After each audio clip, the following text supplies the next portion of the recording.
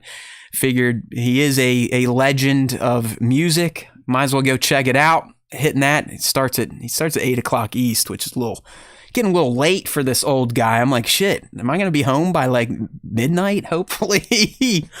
But yeah, I'm looking forward to it. I wish it was on a weekend, so I felt a little more liberal with what I consume, both in liquid and food form. But we'll see. I'm going to try to test myself here to see if I can actually go out in public, clean, and enjoy myself while also not wanting to murder everyone I see.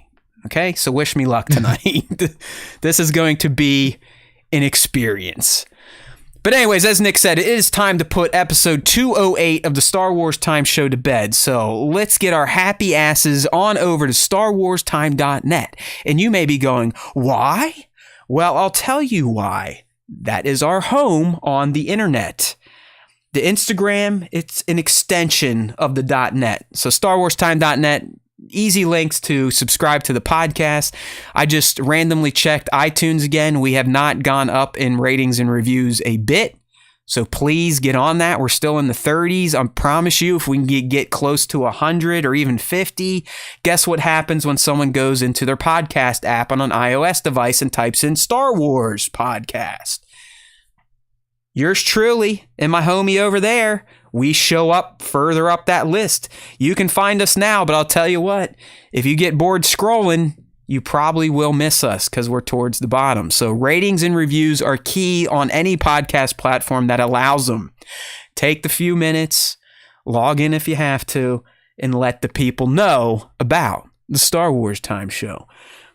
You can also get, like I said, the topics we'll be discussing. They'll show up on StarWarsTime.net before we talk about them on the show.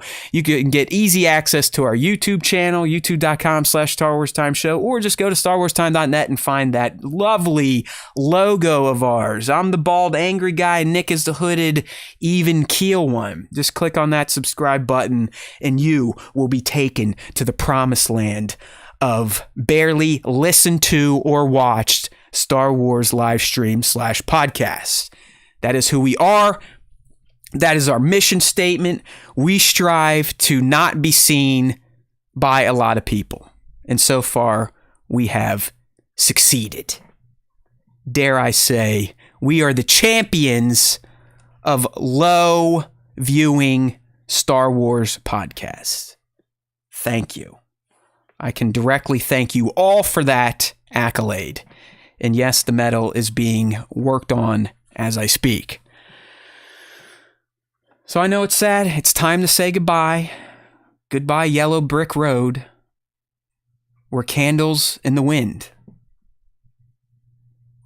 His name is not Benny, and he does not know the Jets.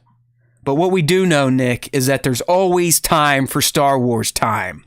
So keep pounding that drum, get out there, convince your friends, convince your family, convince your pets to tune into the Star Wars Time Show every Tuesday for the live stream on YouTube or Wednesday and beyond on podcast platforms. Because if you do, and they end up listening to the Star Wars Time Show, like you, the Force will be with them. Always.